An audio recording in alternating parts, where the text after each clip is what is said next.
اعوذ باللہ من الشیطان الرجیم بسم اللہ الرحمن الرحیم اللہم صلی علی سیدنا و مولانا محمد وعلی آل سیدنا و مولانا محمد وبارک وسلم۔ باب نمبر 45۔ حضرت ابو سعید خزار رحمۃ اللہ علیہ کے حالات و مناقب۔ تعارف۔ آپ بغداد کے باشندے تھے اور ان مشائخ میں سے ہوئے ہیں جن کو اللہ تعالیٰ ہر فن میں کمال عطا کرتا ہے۔ آپ مریدین پر اس قدر شفیق تھے کہ ان کی تعلیم و تربیت کا خاص خیال رکھا۔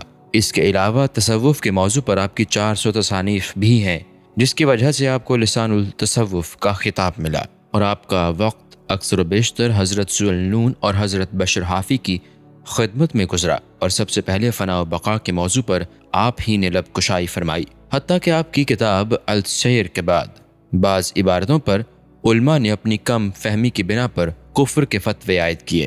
اسی کتاب کی ایک عبارت ہم یہاں بھی نقل کرتے ہیں کہ جب بندہ رجوع الی اللہ ہو کر اس سے رشتہ جوڑتے ہوئے قرب حاصل کر لیتا ہے تو اپنے نفس اور خدا کے علاوہ ہر شے کو فراموش کر دیتا ہے، اور جب اس سے سوال کیا جاتا ہے کہ تو کہاں ہے اور کیا چاہتا ہے تو وہ جواب میں صرف اللہ ہی اللہ کہتا ہے، اور اگر اس کے تمام اعضاء کو گویائی عطا کر دی جائے تو ہر عضو سے اللہ ہی اللہ نکلتا ہے، اس لیے کہ ہر عضو نور سے پور اور جذب سے لبریز ہو جاتا ہے، اور اس کو وہ قرب حاصل ہوتا ہے کہ اللہ کا کہنا گویا خدا کی زبان سے اللہ کہنا ہوتا ہے۔ پھر فرمایا قرب و بعد اختیار کرنے کا ہر بندے کو مجاز بنایا گیا ہے، لیکن میں نے بعد کو اس لیے اختیار کیا کہ مجھ میں قرب کی سقط نہیں تھی، جیسے لقمان نے حکمت و نبوت میں سے حکمت کو اس لیے قبول کیا کہ نبوت کی طاقت برداشت نہیں تھی۔ حالات۔ آپ فرمایا کرتے تھے کہ ایک مرتبہ خواب میں 2 فرشتوں نے مجھ سے صدق کا مفہوم پوچھا تو میں نے کہا کہ ایفائے عہد کا نام صدق ہے۔ انہوں نے کہا تم سچ کہتے ہو۔ فرمایا کہ ایک مرتبہ خواب میں حضور اکرم صلی اللہ علیہ وسلم نے سوال کیا تو مجھے دوست رکھتا ہے؟ میں نے عرض کیا کہ اللہ ہی کی دوستی میرے قلب میں اس طرح سرایت کیے ہوئے ہے کہ کسی دوسرے کے لیے جگہ نہیں۔ یہ سن کر حضور اکرم صلی اللہ علیہ وسلم نے فرمایا کہ جس نے اللہ کو دوست رکھا مجھ کو دوست رکھا۔ فرمایا کہ ایک مرتبہ خواب میں نے ابلیس کو ڈنڈا مارنے کا قصد کیا تو غیب سے ندا آئی کہ یہ ڈنڈے سے خائف نہیں ہوتا، یہ تو صرف قلب مومن کے نور سے ڈرتا ہے۔ جب میں نے ابلیس کو اپنے پاس آنے کے لیے کہا تو اس نے جواب دیا کہ تاریک الدنیا لوگ میرے فریب میں نہیں آ سکتے، البتہ تمہاری صحبت میں چونکہ لڑکے رہتے ہیں اس لیے شاید میرے فریب میں پھنس جاؤ۔ آپ کے 2 صاحبزادوں میں سے جب ایک کا انتقال ہو گیا تو آپ نے خواب میں ان سے پوچھا کہ اللہ تعالیٰ نے تمہارے ساتھ کیا سلوک کیا؟ انہوں نے کہا کہ اس نے مجھ کو اتنا قرب عطا کر دیا۔ آپ نے ان سے کہا کہ مجھے کوئی نصیحت کرو۔ انہوں نے جواب دیا کہ نہ تو بددلی کے ساتھ خدا کی عبادت کیجیے اور نہ ایک لباس سے دوسرا لباس اپنے لیے رکھیے۔ چنانچہ 30 سال حیات رہنے کے باوجود آپ نے کبھی ایک لباس سے دوسرا لباس نہیں رکھا۔ آپ فرمایا کرتے تھے کہ ایک مرتبہ میں نے خدا سے کچھ طلب کرنا چاہا تو ندا آئی کہ اللہ سے اللہ کے سوا کچھ نہ طلب کرنا۔ فرمایا کہ ایک مرتبہ مجھے جنگل میں بے حد بھوک معلوم ہوئی تو نفس نے خدا سے طلب رزق کا تقاضا کیا، لیکن میں نے جواب دیا کہ یہ توکل کے منافی ہے۔ پھر نفس نے کہا کہ صبر ہی کی توفیق طلب کرو۔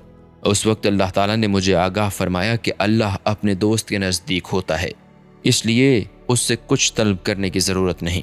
پھر فرمایا کہ دوران سفر فاقہ کشی کرتے کرتے منزل قریب آئی تو منزل پر کھجور کا باغ دیکھ کر نفس کو کچھ اطمینان سا ہو گیا، لیکن میں نے نفس کی مخالفت میں منزل کی بجائے جنگل ہی میں پڑاؤ ڈال دیا، اور جب اہل قافلہ میں سے ایک شخص اصرار کر کے مجھے اپنے ہمراہ لے گیا تو میں نے اس سے پوچھا کہ تمہیں یہ علم کیسے ہوا کہ میں جنگل میں چھپا ہوا ہوں؟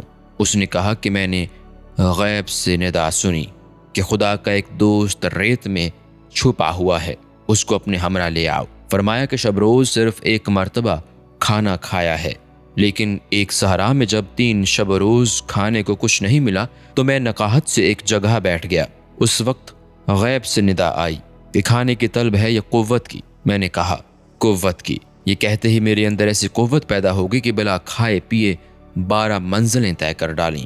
فرمایا کہ ایک مرتبہ دریا پر ایک نوجوان گڈڑی اوڑے اور سیاحی کی دعوت لیے ہوئے ملا۔ چنانچہ میں نے اس کی گڈڑی سے یہ اندازہ کیا کہ یہ اہل اللہ میں سے ہے، لیکن دعوت سے یہ تصور ہوا کہ شاید کوئی طالب علم ہے، اور جب میں نے اس سے سوال کیا کہ خدا کے ملنے کے لیے کون سا راستہ ہے، اس نے کہا کہ ایک راستہ عام کے لیے ہے اور دوسرا خاص کے لیے، لیکن تم جس راستے پر گامزن ہو وہ عام لوگوں کا راستہ ہے، کیونکہ تم عبادت کو ذریعہ وصال اور دولت کو حجاب تصور کرتے ہو۔ فرمایا کہ جنگل میں ایک مرتبہ 10 شکاری کتوں نے مجھے گھیر لیا تو میں اسی جگہ مراقبہ میں مشغول ہو گیا۔ پھر انہی میں سے ایک سفید رنگ کے کتے نے تمام کتوں پر حملہ کر کے بھگا دیا اور خود میرے پاس آ بیٹھا، لیکن جب میں وہاں سے روانہ ہوا تو وہ کچھ دور میرے ہمراہ چل کر غائب ہو گیا۔ ارشادات: عباس مقتدی کے سامنے جب آپ نے تقوی کے موضوع پر بحث چھیڑی تو انہوں نے کہا کہ شاہی زمین پر رہ کر شاہی نہر کا پانی استعمال کر کے آپ کو تقوی کی باتیں کرتے شرم نہیں آتی؟ چنانچہ آپ نے ندامت سے گردن جھکا کر فرمایا کہ واقعی آپ سچ کہتے ہیں۔ فرمایا کہ خدا سے اس لیے محبت کرو کہ وہ تمہارے ساتھ نیکی کرتا ہے، اور جو خدا کو اپنا محسن تصور نہ کرے وہ کبھی خدا سے محبت نہیں کر سکتا۔ فرمایا کہ اولیاء کرام کی بزرگی کی وجہ سے اللہ تعالیٰ اعمال صالحہ کا خواستگار ہوتا ہے، اور ان کو حجاب سے بچاتے ہوئے اپنے ذکر کے علاوہ کسی سے سکون عطا نہیں کرتا، اور اپنے محبوب کو ذکر کر کے دروازے سے قصر وحدانیت میں پہنچا کر عظمت و جلال کا پر تو ڈالتا رہتا ہے، جس کے بعد وہ خدا کی حفاظت میں آ جاتا ہے۔ اور یہ تصور ہی غلط ہے کہ سعی و مشقت سے یا بغیر سعی و مشقت کے قرب الہی حاصل ہو سکتا ہے۔ اس کا دار و مدار تو صرف خدا کے فضل پر ہے۔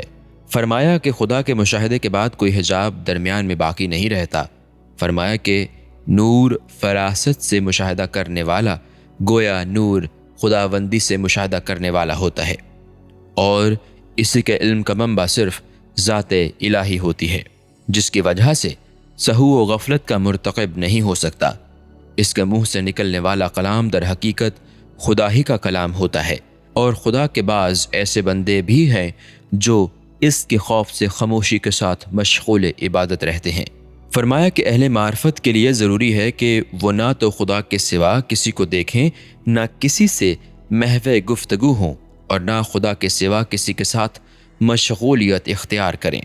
پھر فرمایا کہ محو فنا ہونا فنا کی علامت ہے، اور حضوری بقا کی۔ فرمایا کہ ذکر 3 طرح سے کیا جاتا ہے، ایک صرف زبان سے، دوسرے قلب و زبان دونوں سے، تیسرا جس قلب میں تو ذاکر رہے لیکن زبان گنگ ہو جائے۔ لیکن اس مقام کا علم خدا کے سوا کسی کو نہیں۔ فرمایا توحید نام ہے ہر شے سے جدا ہو کر رجوع الی اللہ ہونے کا۔ فرمایا عارف وہی ہے جو خدا کے سوا ہر شے سے بے نیاز ہو جائے کہ تمام اشیاء اسی کی محتاج نظر آئیں۔ فرمایا کہ قرب حقیقی وہ ہے کہ خدا کے علاوہ کسی بھی شے کا قلب میں تصور تک نہ آ جائے تو اس جانب متوجہ بھی نہ ہو۔ فرمایا کہ علم وہی ہے جس پر عمل بھی ہو، اور یقین وہ عمدہ ہے جس میں فنائیت کا درجہ حاصل ہو جائے۔ فرمایا کہ عارف راہ مولا میں ہمیشہ گریہ وزاری کرتا رہتا ہے، لیکن جب واصل باللہ ہو جاتا ہے تو سب کچھ بھلا دیتا ہے۔ فرمایا توکل خدا پر اس طرح اعتماد کرنے کا نام ہے جس میں نہ تو سکون ہو نہ عدم سکون۔